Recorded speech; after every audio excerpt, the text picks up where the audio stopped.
Hey everyone, this is Car Ray Rob. Where I'm Ray. And I'm Rob. And this is our podcast, A Copy of a Copy.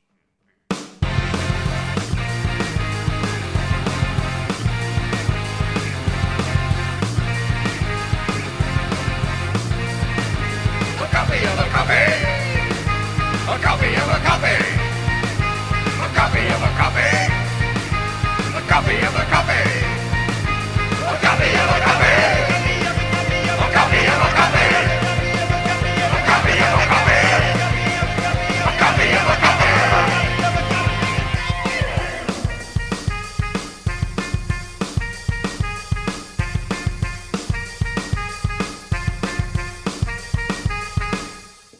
A copy of a copy.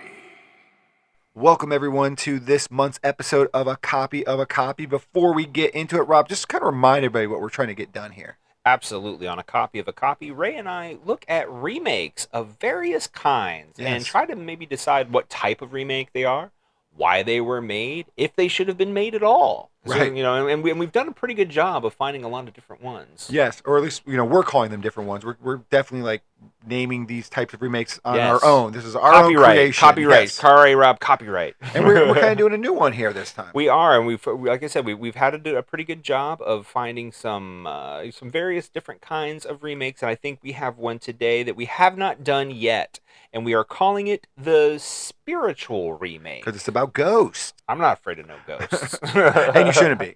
No, but we are doing a movie that I would say was probably ranks pretty high for Ray and I both.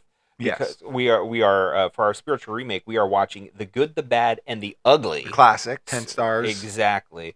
And we are watching the South Korean The Good, the Bad, and the Weird. Which I've never seen. Yes, I've only ever seen it once. I watched it at a 24-hour movie marathon a very long time ago. But The Good, the Bad, and the Weird is a kind of an homage to The Good, the Bad, and the Ugly and spaghetti westerns in general. It's not a Okay. direct remake, though, so that's going to be kind of one of our different things here. Is it's not a direct remake in any way, but it's a stylistic, spiritual remake. And we're allowed to do that. We make the rules here. We've done before where we kind of questioned, is this a remake? We started the year off doing that with Hunger Games. Yes. And Battle Royale. Battle Royale, exactly. So we're going to do it here. Maybe we'll get to the end of this and we'll say, maybe I'll disagree with you. Maybe I'll say this is not a remake. This Right. is a totally separate thing. And that's a very good question, and with this type of thing, and this is again not being a direct remake, not being being this spiritual remake, trying to homage a genre, if you will. Yeah. You have to go in wondering, okay, well, did you do a good enough job doing that? Right. You know what I mean? And especially something that's iconic as The Good, the Bad, and the Ugly. That's some big shoes to yeah. fill. It's not my Sergio it's not my Leone, man. favorite Sergio movie, but it's maybe a lot of other people's favorite. That's true. I can agree with that as well. You're right. If it's not Once Upon a Time in the West, That's my favorite. Yeah, I was gonna say it's probably The Good, the Bad, and the Ugly for a lot Yes. of people. But a lot of people like Fistful of Dollars. Oh, yeah. So it's not. They're all great. We're They're not trying to all insult them, great. yeah. Exactly. That's really what we're getting to, which is I think the challenge that The Good, the Bad, and the Weird is going to have. For those of you who have not seen The Good, the Bad, and the Weird, I imagine many of you have seen The Good, the Bad, and the Ugly at this point. But You for should good- have. Exactly. For The Good, the Bad, and the Weird, it takes place in 1930s Manchuria, and there's after an encounter on a train triggers an epic crusade for a treasure map. It prompts a marathon chase and hot pursuit of the loot. Du-Wan, the good, is a bounty hunter, out to track down Chang Yi, the bad, a charismatic hitman attempting to steal the map from a military official. However, the ruthless Taegu puts a hitch in both their plans when he secures the map for himself. You can definitely see how this is relating to The Good, the Bad, and the Ugly, if you're Sure. familiar with it. And I just know I'm a huge Western fan. The spaghetti Western would be my preferred Western. Of course. And to have a movie that's being made to kind of be an homage to that, I'm kind of excited about watching. Yeah, and as we said, it kind of just from that you can see those threads. You got that trifecta Yeah. of actors that are clearly take the good, the bad, and the weird, and all Right. of that. The other thing too about something like this, and again, I've watched it once, and I do remember it doing this, is it does have a voice of its own, Which is cool. which is cool, exactly. And it's kind of like taking that South Korean flavor and putting it into a Western, which you don't see very often, obviously. Like Right. the idea of an Asian Western is not really that common. Yeah. And I do remember there were a few of these at one time that kind of came out. I think there was one that Quentin Tarantino was really pumping at one point. I remember it came out while I was working at Blockbuster, and that he was like super into. And so I know that they did it for like a short period of time where I felt like Korea, I think, and they were all coming out of South Korea, where they were really trying to like capture the Western genre. Well, I think it's a great. I think it's a great genre to capture. As I said, I think it's funny when you think about spaghetti westerns because I really think of these as American movies that now the Korean Right. is paying off, but We it's got really Clint not. Eastwood, yeah. It's an Italian movie, Yep. filmed in Italy by an Italian director, but it stars American actors speaking English, which is Yeah. weird. Absolutely. Well, if you have not ever seen The Good, the Bad, and the Ugly, what's wrong with you? No, I'm just kidding. Correct that now. Correct it that now. And if you've not seen The Good, the Bad, and the Weird, by all means, go watch both of these movies, which Ray and I are going to be doing right now, and come back and find out, is this really a spiritual remake? Did it actually capture the vibe that it needed to be successful? We're going to find out. Ray and Rob are currently watching the film. Wait, films? There are two? How long is this supposed to take? I've got places to be. Ray and Rob will be right back when they're done watching the films.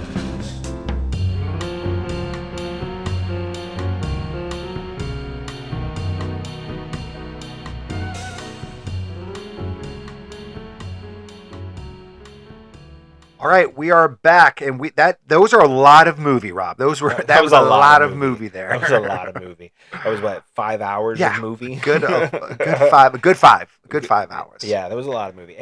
But like we knew what we were getting into with The Good, the Bad, and the Ugly. And I kind of, I vaguely remembered what I was getting into with The Good, the Bad, and the Weird. Yep, so I did not. Good to see some familiar faces, though. Yeah, what I was going to say, one thing I didn't remember about The Good, the Bad, and the Weird is that, blast from the past, Song Kang-ho and Lee Byung-hun, both the stars, it was the weird and the bad in this, starred in JSA, Joint Security Area. My favorite movie. Season 1. Yeah, my favorite movie from season 1 of Say Hello to My Little Film. Yeah. So it was really cool to see those guys. Absolutely. It was fun. It was, like I said, it was a pleasant surprise because I did not remember them doing this. But it's fun that they were in 2 movies together. That is fun. Yeah. And to me, in my brain now, I think it's fun that when I see Sung Kang-ho, I think of him in JSA and not in Parasite. Right. Which is like most people would probably recognize him from Parasite nowadays. That's fair. But yeah. Like I said, a whole bunch of movie. 2 big westerns. But I thought, Rob, I wanted to talk to you a little bit about about The Good, the Bad, and the Weird. And is it a western? Clearly, The Good, the Bad, and the Ugly is a western. It's a spaghetti western. Sure. I almost wanted to spend a couple minutes here just saying, what is a western? Star Wars, is that a western? The Mandalorian season 1, is that a western? And is this a western? Does it check enough boxes for you to be a western? I mean, I can, yes. I think thematically, I think so too. Yes. I can understand why people might argue whether this is truly a western or not, but I think that's because we see it simply in the landscape of the American West, not the thematics that go into what a western truly is about. The morality dramas and the conflict between wilderness and civilization and things like that. And I think that there's a lot of that in this movie, just like there is in something like Star Wars. And there's classic archetypes of the gunslinger and the lawman and those kinds of things that make a movie like this a western, even if it does not take place in the American West. Yeah, and to me, I think the hardest thing that I had to wrap my head around is that the movie was in the 30s. I'm like, you are 60 years too late. 1870s, 80s is about as late as you can go. You know what I mean? Or maybe pushing the 1900s, I guess, if you think about Tombstone and stuff. But this movie in the 30s, they're not using revolvers. They're using these little pop guns. You know what I mean? So it's that kind of stuff. I was I guess let's move past that. It's the themes and that kind of stuff. So that was one thing that I had to hang up on. But I'm again, I do think this is a western. But it is it's interesting to see a different lens on it, what a Western is. Sure. Well, and you also got to think culturally, where is an area at a particular given time. You know what I mean? Whereas, certain advancements here may not be the same as certain advancements elsewhere, and cultural differences, as far as that kind of stuff goes, it's hard to make it an apples to apples comparison. Yeah, and I think I think smartly to kind of pay homage to The Good, the Bad, and the Ugly, which is taking place during the Civil War. They're using a war, time like World War II, Japan, to kind of like mirror the storyline, I think, a little bit. Yeah, no, I completely So they had agree. to bump up the timeline. Right, and I think that definitely makes a lot of sense because, just like with The Good, the Bad, and the Ugly, you've got they have the Civil War going on in the background, which became part of the movie for sure. at multiple points.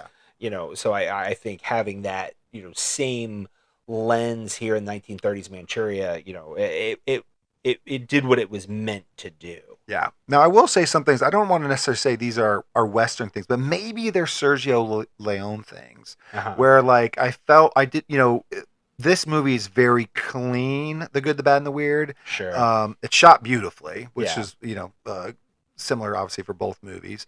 But it's a much cleaner version of a Western, where Sergio, I think, really embraced, like, hard times in the West. You know what I mean? Like, super close-ups. Like, I know I've heard them talk about, like, when they're zooming on people's faces, he's like, this is a setting. Like, this is the setting of the movie. Right. It's where you have dirt in all of your wrinkles and you're sweaty, and it's just like, it's hard out here. It's hot out here. It stinks. Where, like, the Good and the Bad and the Weird it's cleaner, which is fine. It's a completely different place. Sure. But again, that's another thing that challenged me on, like, what I like to think a Western is, and But to be fair, like, Hollywood Westerns. Well, I know. That's why I said spaghetti westerns are my favorite. So that's my ideal of a western. But then the 70s westerns, something like a McCabe and Mrs. Miller, which we've talked about, then that kind of goes more toward the spaghetti western element of it, where the grime does become part of the story. The hard living. Yeah. So, exactly. And then it's not like there's poverty in this movie. It's just filmed cleaner, which is fine. You know what I mean? It doesn't take away from the movie at all. It's just we're just trying to nitpick some things to think about.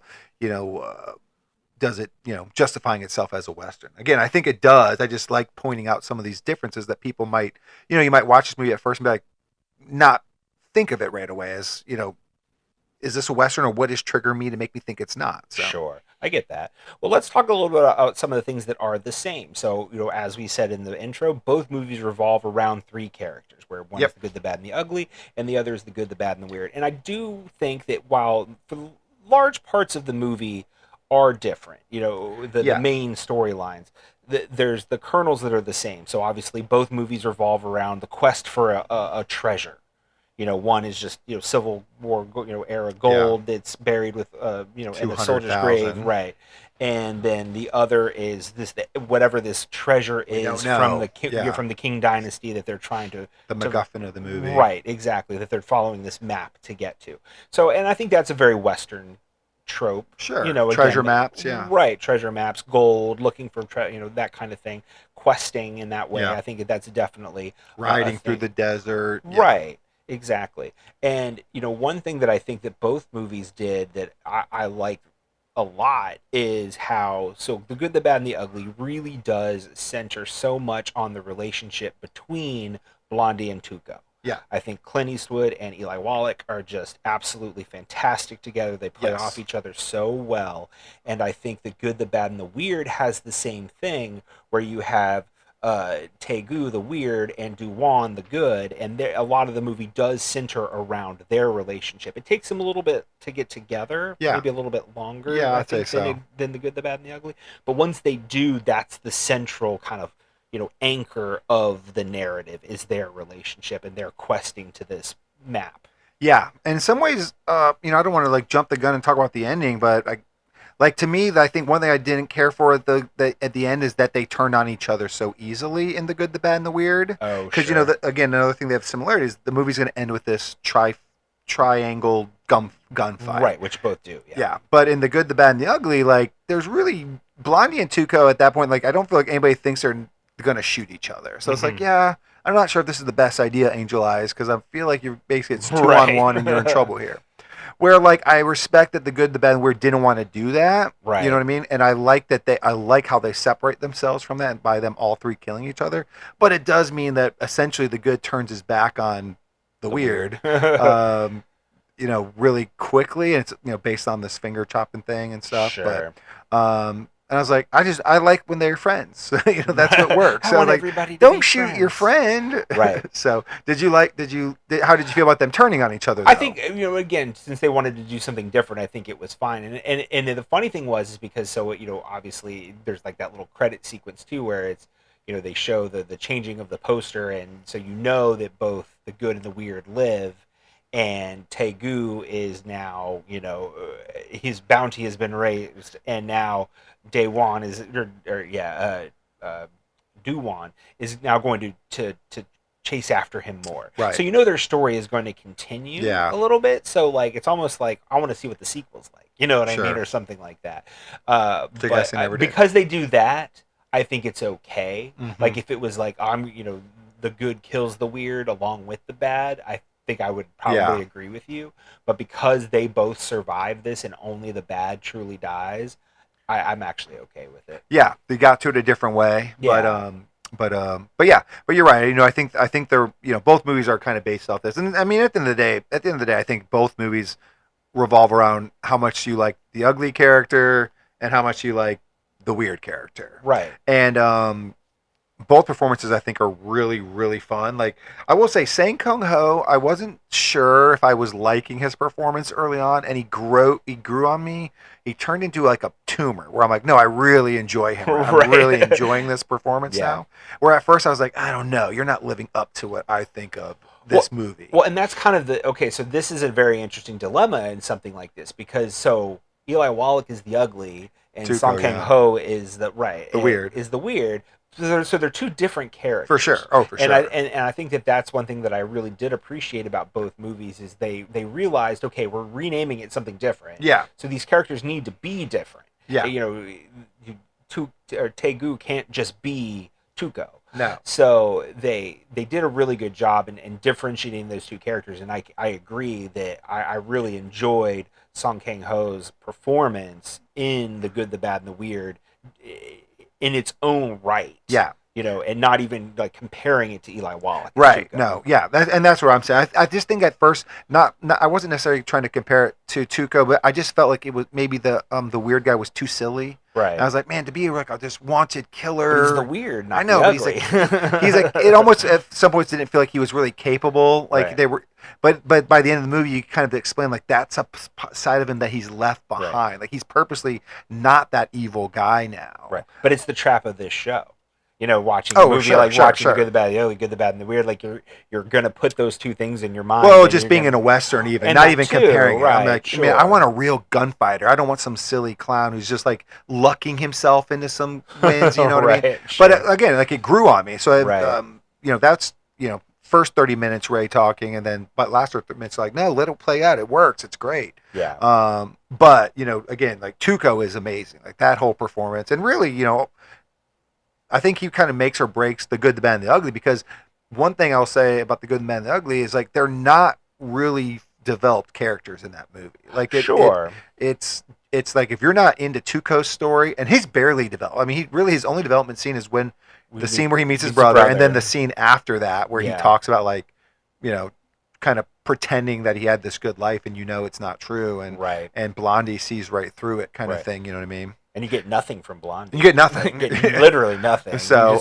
which is very Clint Eastwood, because he's the man with no name. Like that's the whole point. Right. You know nothing about him, so you just kind of, and that's the thing that's so interesting about Eastwood in this trio of movies, the Man with No Name trilogy, is because you just buy into him because it's Clint Eastwood. Right. You know what I mean? Like that so much of that rests on the Riz, as the kids would say, of Clint Eastwood as this character. Yeah. And I think that's a trap that hurts the good in The Good, the Bad, and the Weird. Mm-hmm. Because I don't think there's enough there with his character. Like his character is just a bounty hunter. There's no depth to it. Right. And I think they're trying to mimic a little Clint Eastwood, but it's like, you're not Clint Eastwood, so it's not going to work.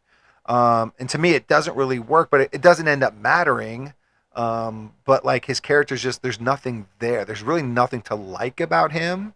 But again, to me, there's nothing to like about Blondie either. Right, I'm not. yeah, So I'm not. outside of the fact that it's Clint Eastwood. Right. So that's just I think a flaw of both movies. Yeah. But yeah, and I kind of wish they didn't try to mimic him after a character who's not well developed and doesn't talk. Sure. It's hard to pull off. Right. Well, we talked about the good and the ugly, and we talked about the good and the weird. Now let's talk about the bad on both movies. Bad. So you got Lee Van Cleef, Angel Eyes, played by Lee Van Cleef, and then you've got Chang Yi, played by Lee Byung-hun, and Good, the Bad, and the Weird. Yeah. So obviously it's unfair, but comparisons is what we do here. Sure. So it's like, Lee Van Cleef is a legend. Yeah. So it's like there's definitely going to be a bit of unfairness when you're talking about Chang Yi in comparison, but they did try to do something different with him. They definitely did. Yeah. So I respected it in that regard. He is more of like almost like an anime character. Mm-hmm. You know what I mean? Than like an old West gunman like Lee Van Cleef would be. And I do think that there's some differences on their their code, if you will, their honor code for their professions as well. Yeah, to me, I felt like the bad in the good, the bad, the ugly, and I think all of Sergio's films, like they're just badder. Like he's just, I don't know. There's more like a realism to me. Like whereas like this dude, Angel Eyes here is like he's. You mean Chang Yi? No, you mean Angel Eyes? Yes. Okay. Yeah. I'm sorry. No, in Sergio's films. I got you. Okay. I'm sorry. I misunderstood. No, yeah. So I think like this dude, Angel Eyes, like he's a real bad person in that, like, I don't know. I just feel like his evil feels more real. I feel like because it's like he's doing something just to earn a buck, and he's, like he might say it's behind a code, but he's turning his back on people and stuff. And I think like the the shooting the dad in front of a family. That's a classic Sergio thing. Oh, yeah, but absolutely. But that's like and one of the sons with a kid. Yeah, killing kids. Like the same thing in Once Upon a Time in the West, right? That's a Sergio check the box.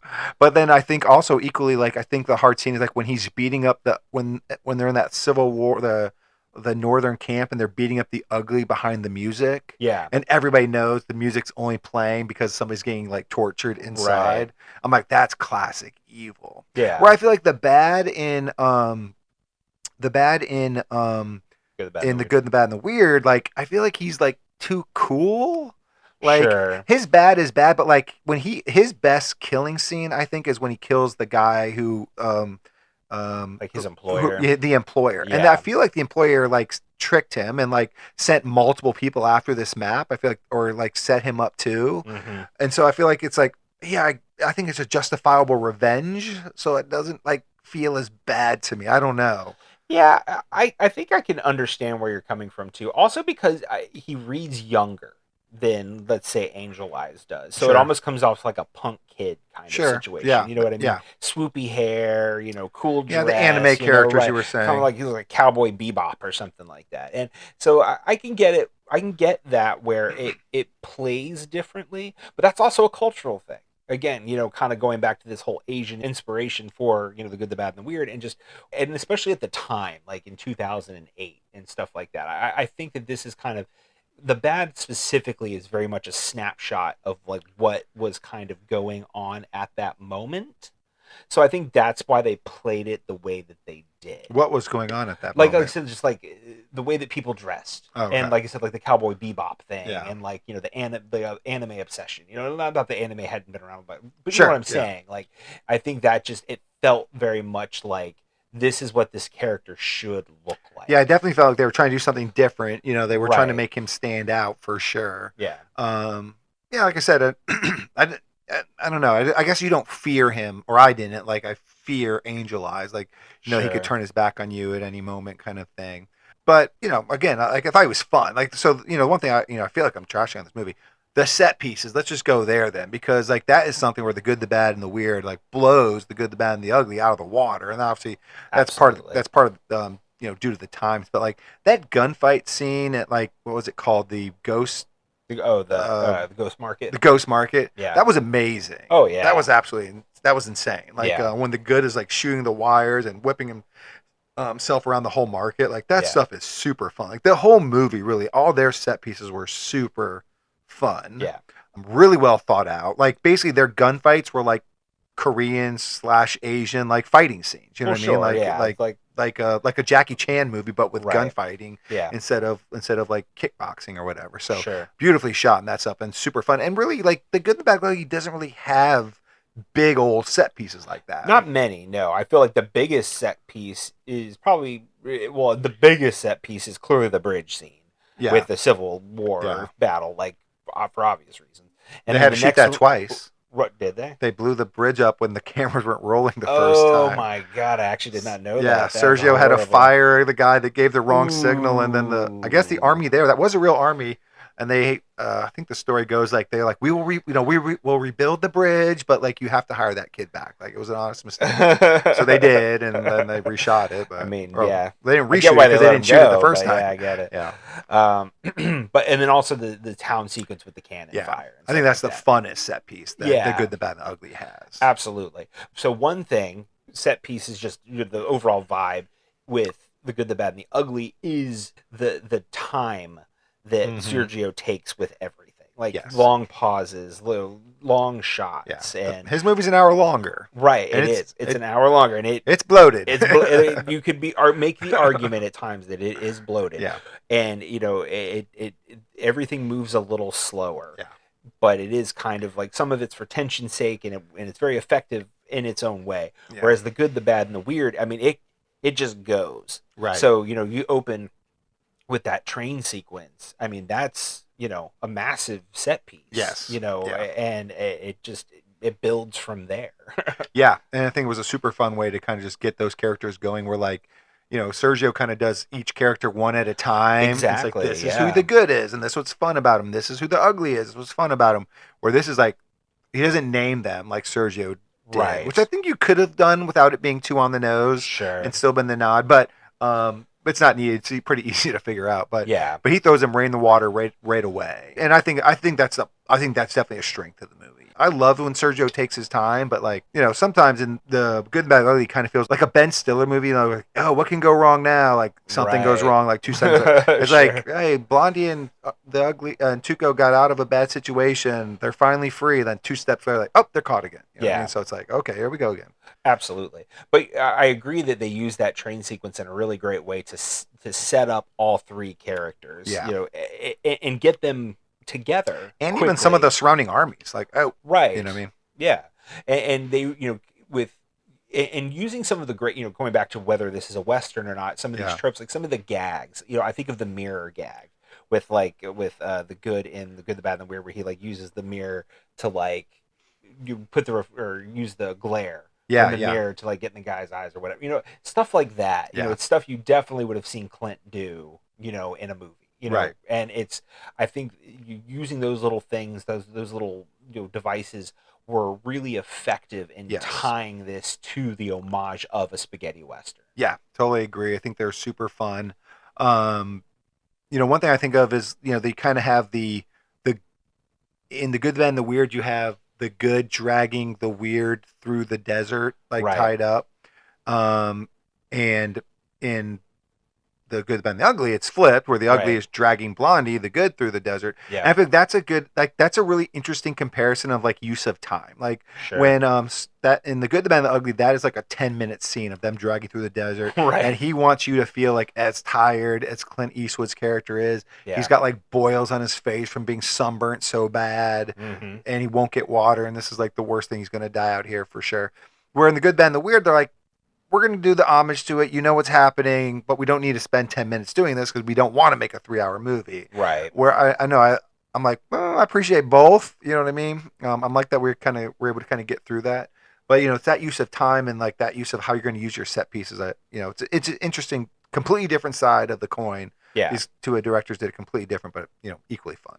Yeah. And you can tell that the filmmaker who made this, Kim Ji-woon, Kim Ji-woon, I'm guarantee I'm butchering that. Not trying to correct you because I don't know. But he's actually a great director. He made a movie a couple years later called I Saw the Devil, which is fantastic.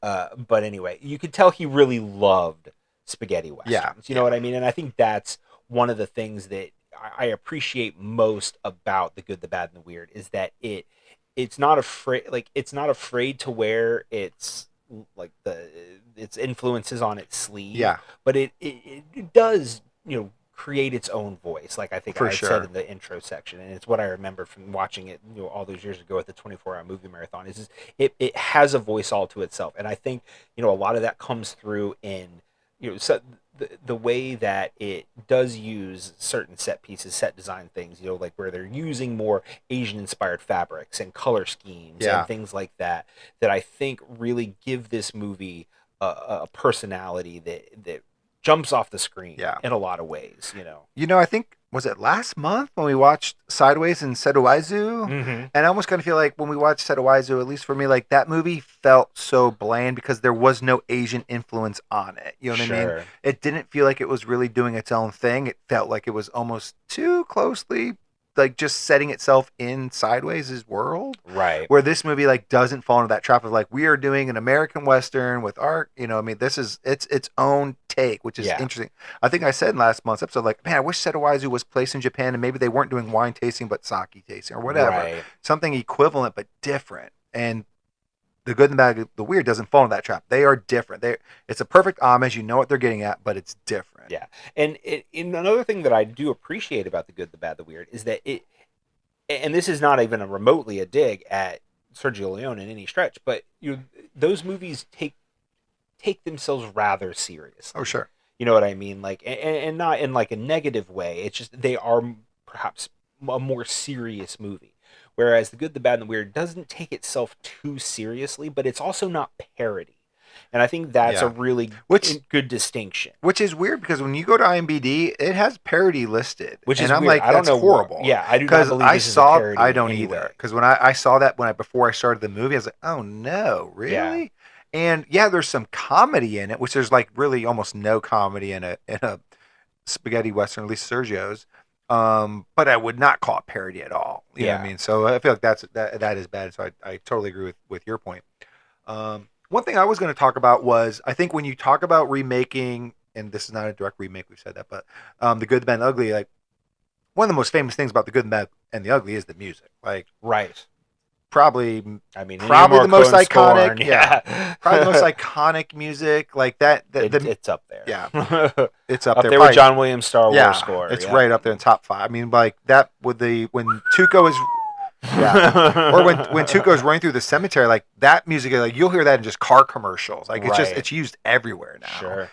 Probably a lot of younger kids would not even know it was from this Western movie, but it's something that they know they've heard before. Yeah. And so I was wondering if The Good, the Bad, and the Weird was going to try to tackle, like try to put their own iconic themes out there, because that's something that's very Sergio and spaghetti westerns. Every character almost has their own theme. So their own kind of music. But I think they tackle music differently. Effective, but way different in The Good, Bad, and the Weird. I think I'm glad that they didn't try like, let's hit a home run and make a musical masterpiece, because I don't think that's how art works. Yeah, I think they did a well enough homaging the style of Ennio Morricone and what a spaghetti western should have and be as far as the music goes, but then finding its own voice in that too. I think that opening train sequence is very much spaghetti western with its own flavors, got the horns and all of that kind of stuff that you would hear in one of Ennio's scores. But then you kind of get some of these almost dancier moments that are almost more like electronic dancier moments, and I think that stuff really works too. And going back to what we said earlier about having its own voice, I think that's a big part of it. And you're right. Like, am I going to come away with this remembering downloading this music, the soundtrack, right? No. Or just remembering this music the way that you remember an Ennio Morricone score? No, but that's okay, because it's married to the image that you see, and I think that's perfectly fine. No, for sure. Like, it's not everything can be that. Not everything can be John Williams. Not everything can be Ennio Morricone. Like, not everything can be these these iconic scores that you hear, like you said, in car commercials or things like that. Sometimes it can live in the movie and the creation that it is a part of, and that's perfectly fine. Yeah, and I love exploring that with this copy of a copy, because, like, all right, if you're going to make a remake, you've got to know what you can tackle and what you can't. Sure. And, like, thinking that you're going to try to like match that, like you're, that music bar, like that, not bar as in music, but that like height to get to, you're not going to be able to do it. So like, do your own thing, make it your voice that works for your movie, but don't try to like surpass the good, the bad, the ugly, because that's just a match you're not going to win. No, not at all. I think the one thing, I think we kind of talked about this in the pre-show a little bit. The only other thing that I would talk about again would be costuming a little bit. Okay. I like the look of the good, the bad, and the weird. Like, but I will say, like, again, this is probably just me like nitpicking, but like to me, all the costumes look way too new. They like again, not a Sergio. A Sergio thing's gonna be dirty. They're gonna have holes in it. Sure. It looks worn. Where I feel like the good, and the weird, it kind of felt Star Wars. You like everything looks like it just came off the shelf. They just bought it at Macy's or whatever. Again, good. I think homage to what a Western is, but like I don't know. Again, I'm gonna have to give Sergio the nod here, where I just feel like to him, like those visuals were really important. Like we talked already about like these close-ups and the grittiness of people's faces and the dirtiness of their clothes. Mm-hmm. I think I don't know. That's Western to me, I guess. I get where you're coming from. I do think that what the styling did for the good, the bad, and the weird is effective. I think having that interesting costuming. Clearly difference between all three characters, which is good stuff. Right, exactly. They're all three styled differently. I think I think the weird. I think his styling is maybe the most interesting. Mm-hmm. Again, because the bad really does kind of have this, what you might think of as like an anime-inspired Western bad guy. And then the good does have a bit of Eastwood, but it, like clean. You said, clean, like a clean it's clean Eastwood, not Clint Eastwood. Clean Eastwood. Clean Eastwood. And then, but I do think, having like the flight goggles and like the hooded hat kind of situation, the balaclava kind of style hat, I think, which makes me think we're taking place in a world that has planes and is that Westerny? But yes, I mean, it can be again, like, but I think that kind of, I think the weird probably stood out the most for me as far as the costuming goes, but I think the world outside of the three characters was super effective. I think that the side characters and the kind of the extras and stuff like that, their styling was super interesting. Where sometimes in like the Morricone or the Sergio Leone movies, like they're fine. You know what I mean? Yeah. They're almost because they're background. Right. Where I don't feel like that didn't feel like that in Good, the Bad, the Weird. Like everything was living in this world. Yeah, like I think of like those side characters you're mentioning. Like I don't know, were they like a Mongolian army? Like not the Japanese army, but the other group with like, what, I don't know. I can't remember. Well, I do think they're going for the idea of like Manchuria being a bit of a melting pot. Yeah. So I do think that there could have been some like kind of Mongolian elements that came into this area,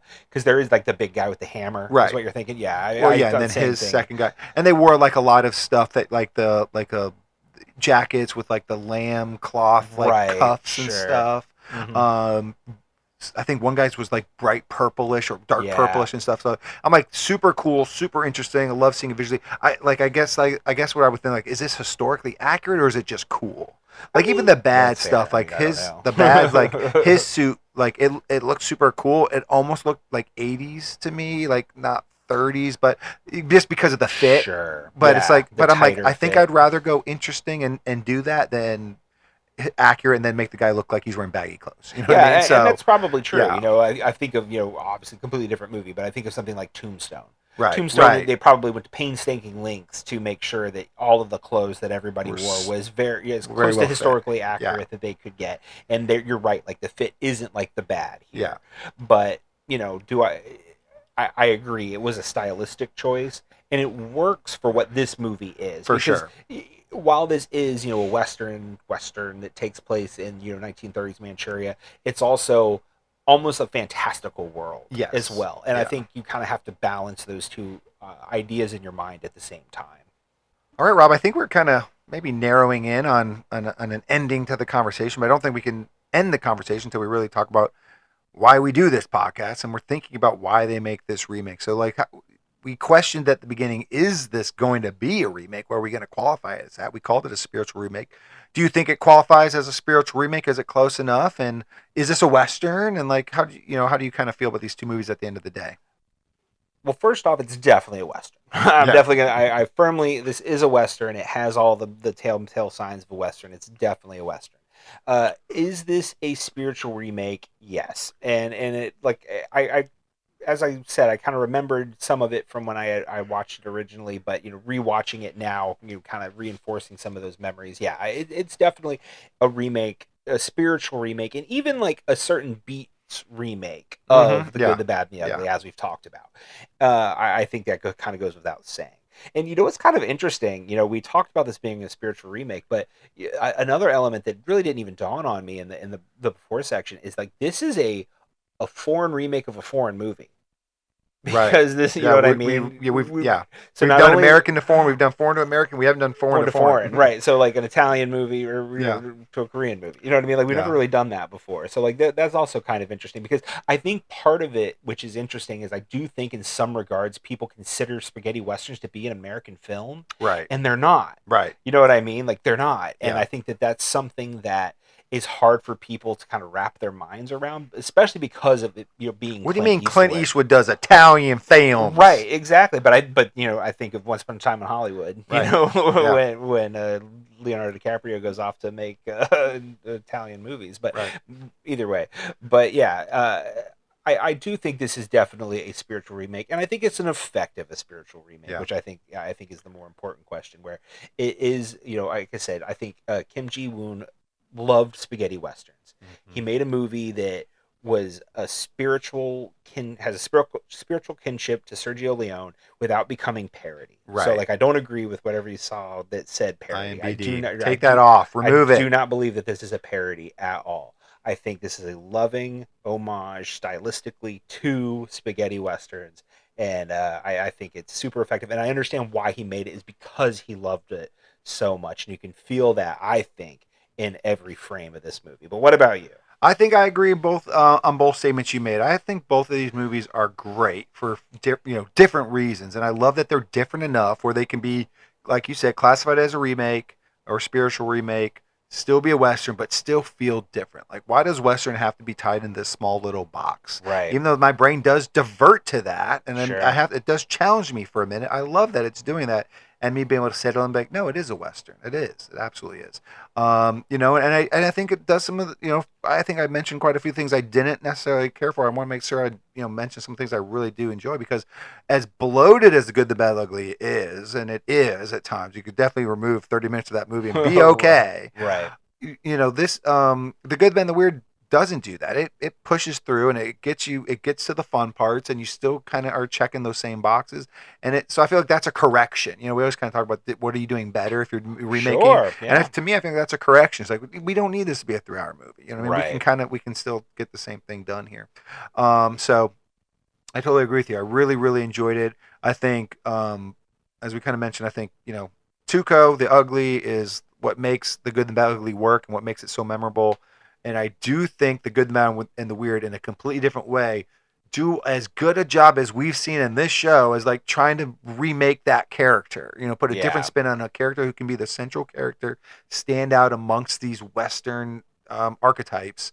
I think The Weird does that. So, really effectively. So, and I love the twist on the ending. I do. I just love the twist on the triple gunfight and how everybody dies, or right. Everybody gets shot at least a little bit. And also, I love that the prize that we're always going after, we find out was oil. At the end of the day, I think that was super cool. Like, what could really change the country? Oh, oil, great, perfect. Right. Which again, very understandable in the modern world. Yeah. So I'm really glad we checked this out. I think That's this good. This was your first time ever seeing it. It was. So, it absolutely was. So I love the spiritual remake. If we find a couple more of these, we got to put them on the show. Definitely.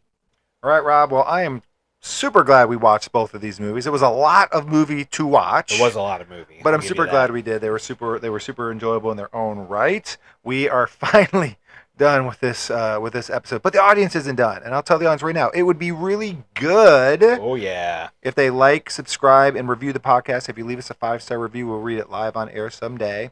It would be really bad if they don't do that, it'd be really weird if they email us at carrayrob@gmail.com, but they can. We certainly will Don't be respond creepy to about it. it, though. Yeah. And don't be ugly if you find us on Blue Sky at carrayrob. Absolutely. You can now find us also on Facebook and Instagram. Check out all the good, bad, and ugly things we are doing on all of those platforms. If there is a comment section on whatever platform you are listening to us on, by all means, let us know what you thought of the good, the bad, and the ugly, and the good, the bad, and the weird. Let us know what your favorite spaghetti western is. There's a lot to choose from, so we'd love to hear what you have to say. There you go. That's Ray's. We will be back next week. And we will be Ray's episode of Say Hello to My Little Film. I'm excited to see what he has to bring me. I've been trying to stump him in some ways, and I'm unsuccessful. But I don't know how he's going to respond. He's not. I was going to do a pirate joke. Oh, but you'll find out why in 2 weeks. Okay, fair enough. And then we will be back in 2 weeks with this month's episode of Hello Movies, My Old Friend, where Ray and I are going to be revisiting the Clint Eastwood directed A Perfect World. There are themes going on here. There is, and I don't even think we planned it that way. We do not plan themes, but there are themes. That just happened. But you are not going to want to miss it. But until then, this is Car Ray Rob. Where I'm Ray. And I'm Rob. And remember, be defined by the films you love, not the ones you hate. A